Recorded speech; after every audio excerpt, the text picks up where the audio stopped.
new drip, including diamonds embedded in his glasses. He and his friends are flying around on private jets, and he starts renting this huge waterfront mansion in Miami that costs, wait for it, $68,000 a month. $68,000 a month for rent. And of course, he buys all the cars he's ever wanted. No, really, like bro buys like 30 exotic cars. Like, damn, how much is he driving? He even got a Lamborghini with his name painted on the side. He also goes out to clubs and gets bottle service everywhere, just because he can. Oh, and he doesn't buy the cheap bullshit bottle service. No, let me tell you how much this guy spends. Dude regularly goes out to the club and drops anywhere from $100,000 to $500,000 a night. A night! He buys the most expensive champagne, he tips everyone, the staff's putting his name up in lights. I mean, they love him because when the dude's there, he buys drinks all night. Why did a table come in tonight and spend $300,000 on bottles like it was nothing?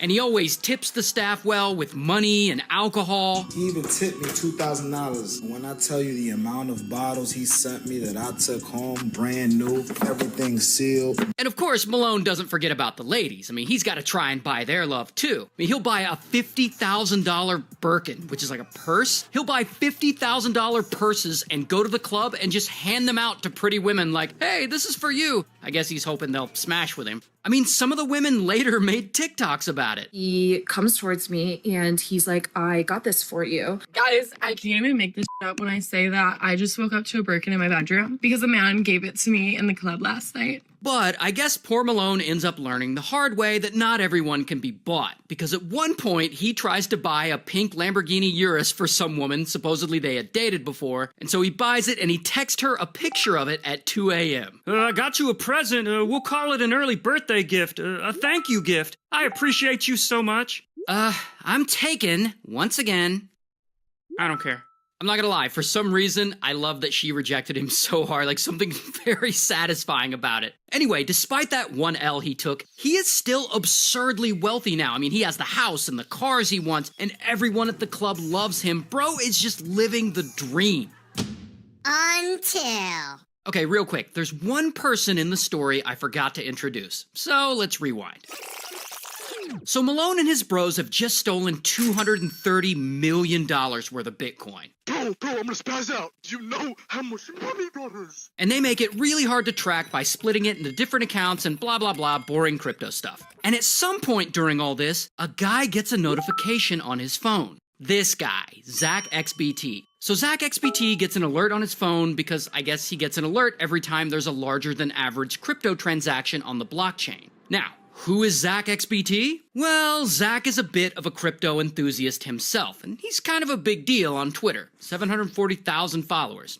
Not bad. And at one point in the past, Zach unfortunately got scammed out of $15,000 worth of crypto. And ever since then, he's decided to devote himself to catching crypto thieves and exposing shady NFT projects and stuff like that. And so Zach has caught on to the accounts run by Malone and his bros. And since every transaction on the blockchain is publicly viewable, he starts tracking the path of each transfer. So by the time Malone has spent all this money in the club and bought a $250,000 car for a girl that doesn't want him, Zach has been mapping out the path of all the stolen money. And at this point, he's pretty sure he knows who's behind it. And when he checks social media one day and sees this guy Malone flexing his wealth all over Instagram, he's like, boom, this is one of the guys who stole the crypto.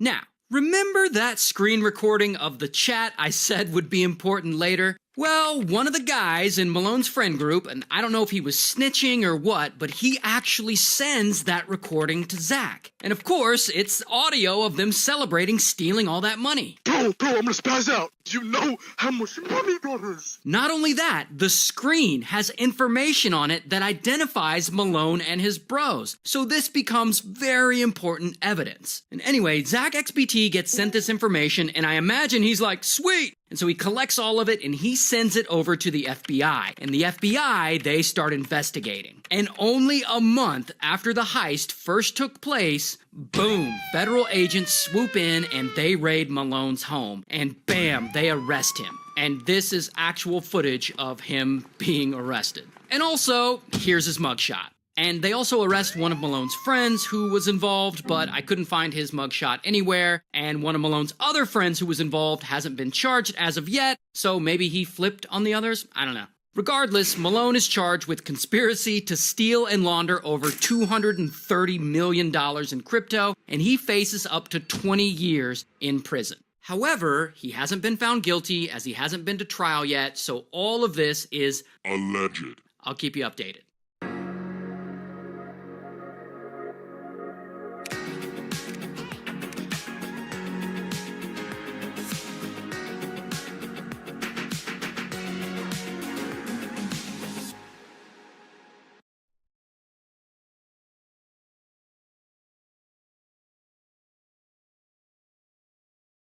When it comes to video creation, every detail matters. I go to artlist.io for music that matches my vision. The more options I have, the bigger my story becomes. With advanced filter options, I can find what I need in a snap. Each track is made by artists as passionate as I am. High-end sound effects add a whole new dimension to make my videos perfect. And I get all this in a license that covers all my creative needs. I tell my story with Artlist.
Why is it glowing?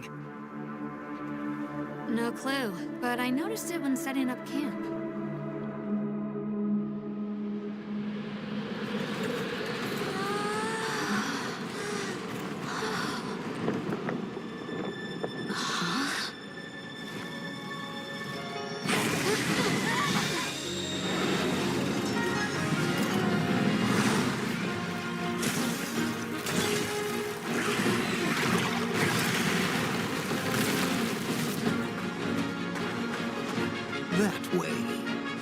straight on to the end.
Jon Jones is a world champion, and what he's accomplished in such a short amount of time, the caliber of fighters that he's beat at such a young age is phenomenal.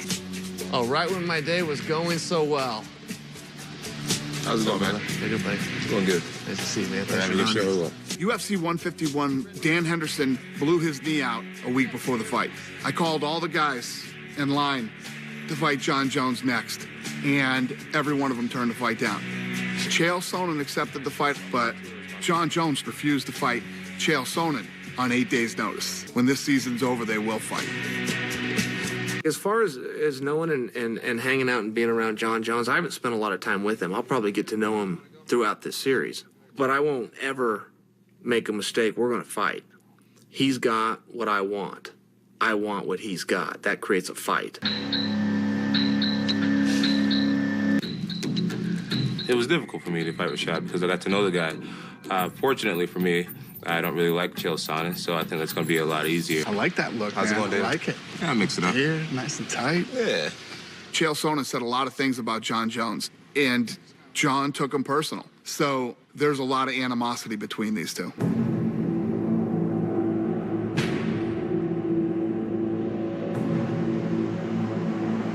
All right, guys, it's about to be showtime, man. It's time to dial in. Some of these guys are so afraid, and others, you know. Some of the athletes? Some of these guys are just shaking. You can just, they're all terrified. They're just not admitting it. This guy's all over the place. He doesn't know if he wants to look good for the cameras. He don't know if he wants to Oh, yeah, look at shadowboxing for the camera. Ready. Dude. Yeah, you got that camera too. Got camera one, camera two. There's a photographer over there. Let me go over here. Hey, Clint, get relaxed here. Relax. I think that initial fight kind of catapulted Hester up into like being a top pick. Hey, Clint! Excellent performance. A little bit of everything. Boom. Repeat it. John, do you got a preference in this fight? Are you neutral here? Is there a guy you're cheering for? I think I'll take the guy. Bubba is a teammate of mine. I know how hard he worked to get on the show. He's one of my main training partners. He can fight southpaw, he can fight orthodox, but the one thing I know about Bubba is when he's on, he's on. Yeah, John, your guy here, man. He's setting the world on fire. Yeah, he could definitely win the show. Yeah, he's solid. Sorry to see that you're going to pick him first and all, but I understand. I get it. So, No, not necessarily. No, I understand. This is your guy. Oh, okay. For everybody at home. Is he my first? That guy's gone. Yeah, for sure. Of course, he's your teammate. And what are you going to do? Go back and see him and be like, oh, I didn't want you for, you know. It'll be weird. It'll be weird for the next 10 years of your career. Make sure you don't ride too high. Pay attention. There you go. Josh, don't waste your energy with that. I don't know, man. I'm kind of into it. I'm appreciating the energy. Hey, good fight, buddy. Thanks, Jeff. Thank you. Very entertaining, too. Chael's liking this guy. Chael hasn't left his seat all day. Oh, politicking. I think Chael was really impressed with Josh, so maybe I might switch it up and pick Chael's favorite pick. He's 9-2, and he's divorced with 2 kids. That's it. Right. So he's used to fighting, you're saying. So he was married, he's used to fighting. All right. No, we get it. Gentlemen, welcome to The Ultimate Fighter. Yeah, great job, buddy. Awesome job today, man. Before Jon got there, the team had collectively decided to tell Gilbert he's not ready. We've been saying little things here and there, how, conditioning here, yada yada, this and that, and then every time you get every conditioning round or workout we did, I've been right on the mark. I'm not gonna kill myself or show too much doing the right. Which is great. Hey, listen. Ultimately, at the end of the day, man, you're not here for any other fighter. You're not here for anything, right? But to become the ultimate fighter, right? I believe in you, and that's why I stuck with you. And as long as I believe in you, you got nothing to worry about, my friend. ระบบคลาวด์ที่ดีคือหัวใจสำคัญของการทำธุรกิจในโลกดิจิทัล You sent in a proposal, but your manager has so many questions. Uh-oh. Let's try again with Grammarly. First, Grammarly's AI finds opportunities to help your ideas stand out and add details you missed, while keeping your manager in mind. Next, Grammarly makes the changes so your message can work its magic. Looking good, and it only took a few clicks. All right, let's wrap this up. Oops, almost forgot.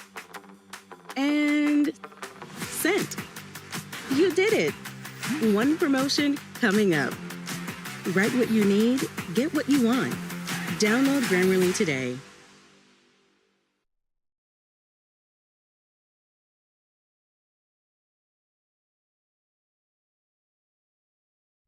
สัมผัสมิติใหม่แห่งการชะลอวัยนิสสิต CG ด้วยสารสกัดพรีเมียมบอกลาปัญหาฝ้ากระจุดด่างดำใน2 สัปดาห์ปลดล็อกความอ่อนเยาว์นิสสิต CG มีขายแล้วที่วสันต์ CJ ทุกสาขาทั่วประเทศราคาเพียง290 บาทนิสสิต CG เห็นผลคุ้มค่ากว่า So this guy, his name's Bill, and Bill has a problem.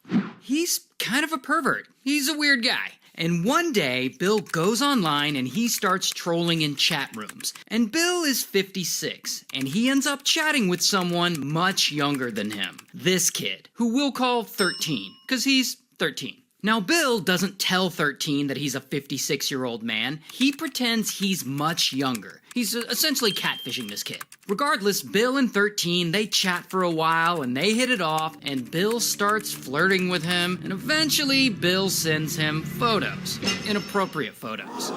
And their conversations get pretty dirty. It's gross. But here's the important thing about 13. He's not really 13. 13 isn't a kid at all, actually. He's actually a group of adult vigilantes who pose as teenagers because they're trying to catch P3DOs. So Bill isn't chatting with 13, he's actually chatting with an adult. And these vigilantes are working with To Catch a Predator. And To Catch a Predator is a famous TV show hosted by this guy, Chris Hansen. And the whole idea of To Catch a Predator is to catch predators and expose them on television for the world to see. And sometimes police are with them and arrests are made. It's actually a really good show. And it's really popular. I guess because people just like seeing them ambush predators. And that is what the show is planning on doing to Bill. So this covert operation goes on for about 2 weeks. Bill chats with this fake teenage boy. And by that point, the vigilantes feel like they have a lot of evidence with these adult conversations that they've been having online, so they decide it's time to trick Bill into meeting up with 13 so they can run in and ambush him with the cameras and bust him. So they hire an actor to pretend to be 13 to talk to Bill on the phone. So then Bill and fake 13, they talk on the phone and they agree to meet up, and To Catch a Predator is recording this whole call. Are you going to come over? Is it okay? Yeah. Are you sure? Totally. And of course, they talk about the things they're going to do once they meet up. And what do you want to do? Whatever you'd like to do. Gross.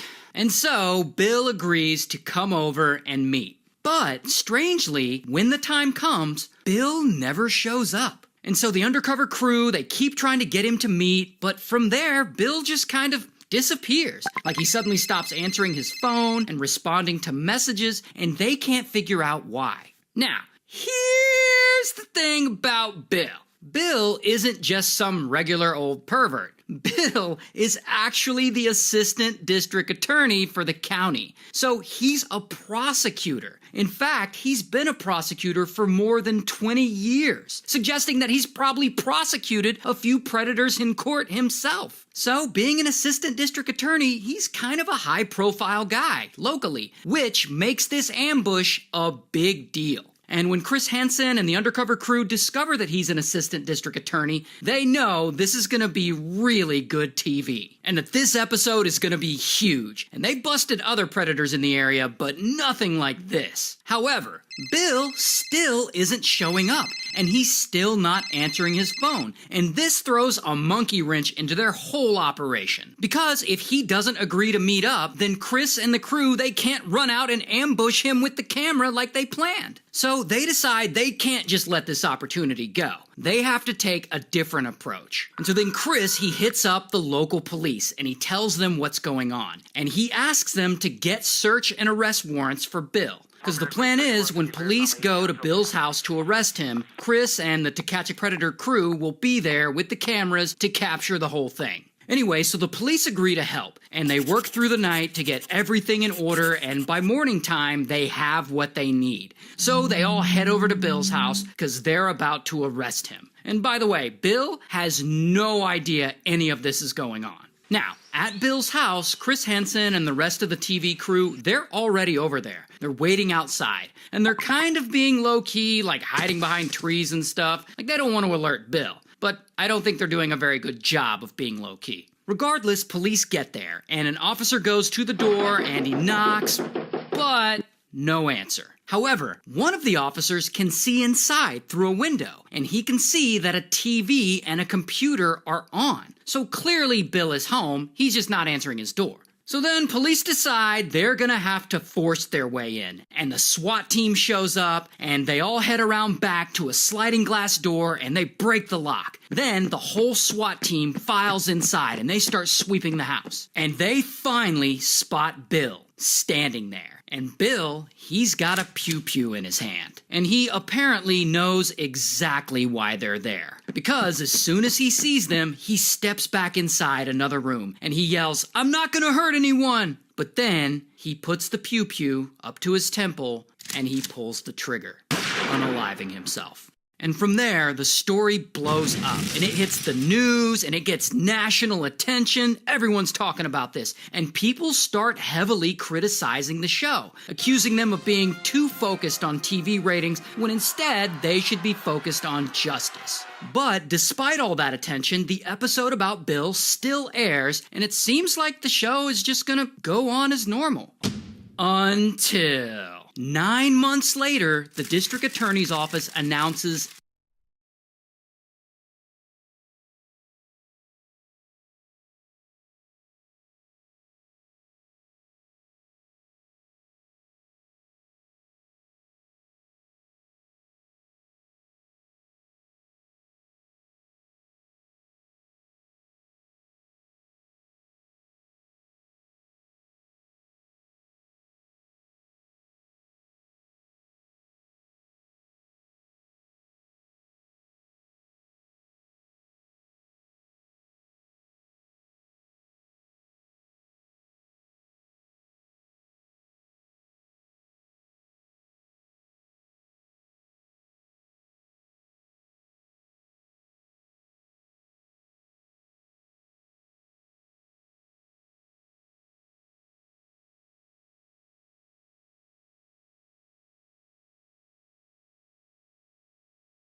it will not be prosecuting any of the predators that Chris Hansen outed in that local Texas area. Because some of them, there were some jurisdiction issues, and in other cases, the evidence collected really isn't usable. So, of the 24 men that they had arrested in this area of Texas using the To Catch a Predator sting operations, none of them went to prison. In other areas they did because they shot the show like all around the country, but in Texas, none of them were prosecuted. But then it gets even crazier because Bill's sister, this woman, Patricia learns about her brother's case and what happened to him, and she is really not happy. She doesn't like how this whole thing was handled. She thinks police illegally raided Bill's home for the sake of TV ratings and that they failed to protect her brother's safety, and that all of this led him to unalive himself. I intend to fight as hard and as long as I can to prevent other people from becoming victims of such reckless actions as those taken by your employees, which were set in motion by a self-appointed group acting as judge, jury, and executioner. So then, bam, Patricia files a lawsuit against NBC Universal, the network who owns To Catch a Predator. And she actually sues them for $105 million. It's a wrongful death lawsuit. And ultimately, NBC negotiates with her, and they end up settling out of court for an undisclosed amount. So it seems like Patricia ended up getting paid quite a bag of money. But then, around this time, sadly, after 4 years on the air, NBC cancels the show To Catch a Predator. And it is speculated that Patricia's lawsuit is what led to the cancellation. And $5 million. It's a wrongful death lawsuit. And ultimately, NBC negotiates with her, and they end up settling out of court for an undisclosed amount. So it seems like Patricia ended up getting paid quite a bag of money. But then, around this time, sadly, after 4 years on the air, NBC cancels the show To Catch a Predator. And it is speculated that Patricia's lawsuit is what led to the cancellation of the show. However, that is just speculation because, to my understanding, NBC never put out an official statement as to why they actually canceled the show. They just kind of suddenly canceled it. That's what they normally do. R.I.P. It was a good show. What does your video sound like? Go to artlist.io and get the best music and sound effects for your videos. This is not the real world. This is your creation. The stories you tell, the images you take, and the music you choose. Soundtrack your videos with Artlist. Be creative. With unlimited music and sound effects and a license that covers everything. Join the next generation of creators. Go to Artlist now and start creating without limits.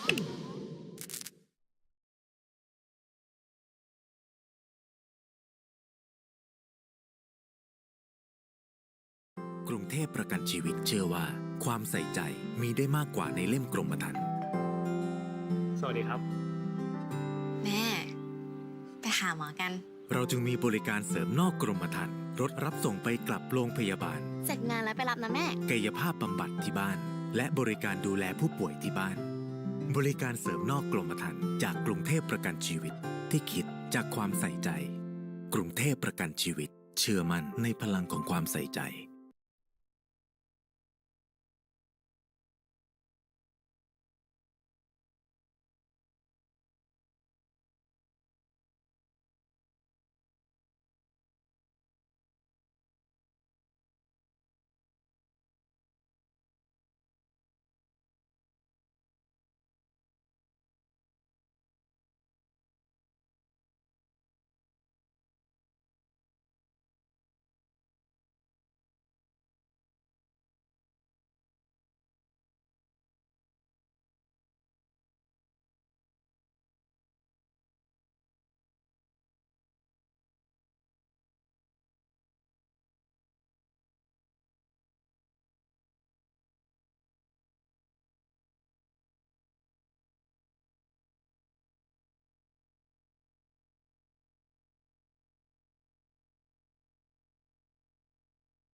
Want to learn Thai in the next...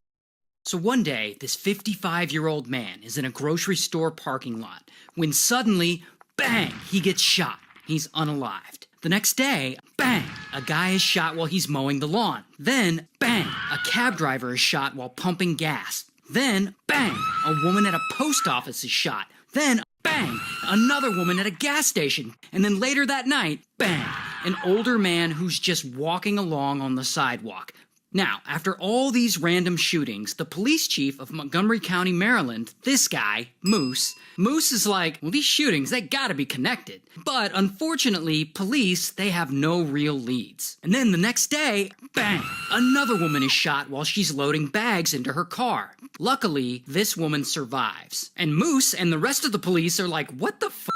Because none of the victims fit the same profile. It's like none of the victims are connected. Then, a few days later, a 13-year-old kid is getting out of his aunt's car to go to school, and bang, he gets shot. And when police investigate the scene where the kid got shot, they find a tarot card with a message written on it. Call me God. And while police are investigating that, bang, another person gets unalived while they're pumping gas. And at this point, Moose, he's stressed out over this. It seems like no one in the area is safe. And police are doing everything they can. They're working with the FBI, they've set up a tip line to see if anyone has any information, but nothing seems to help. And by this point, the word of these shootings has hit national news, and the information has spread, and the people in the DC area are all freaked out, and people are staying indoors, and the schools in the area are on lockdown. Like, they won't even let kids go out for recess. And over the next few days, 3 more people are shot.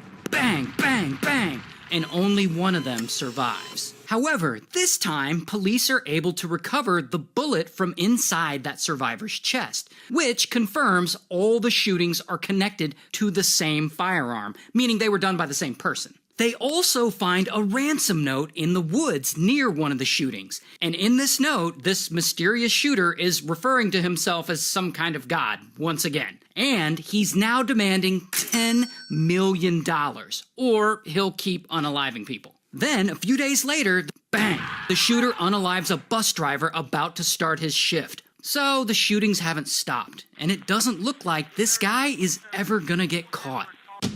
Until Moose, he's still working hard on this case. And in that ransom note they found, the killer mentions that he had once tried to contact police via the tip line they set up. And Moose is like, wait, he called the tip line? So police look into this, and yeah, it's true. Someone did call the tip line. But this caller claimed to be involved with an earlier liquor store robbery and shooting all the way over in Alabama. I guess police had assumed it was an unrelated crime because Alabama is so many states away from where they are in the DC area. So they look into this robbery that happened in Alabama, and it turns out the robber had accidentally left a fingerprint at the scene. So then who is this mysterious shooter? Well, it all starts with this guy, John Mohammed. And one day, John Mohammed is traveling and he's in Antigua and he meets this kid, Malvo. Malvo's 14. And John Mohammed becomes like a father to Malvo, and they continue this relationship for years. So 3 years later, they end up in the US, in Washington State. And John Mohammed is 41 now, and Malvo is 17. And John Mohammed, he's kind of an angry dude. Like, he's just mad about a lot of shit. Particularly, he's mad about his ex-wife. And he also knows how to use a pew-pew. So he starts telling Malvo about this secret mission he wants him to be a part of, and he starts training him and like teaching him how to use weapons and how to withstand an interrogation if he ever gets caught and stuff like that. And eventually, John Mohammed gives Malvo his first task. He's like, first, you need to unalive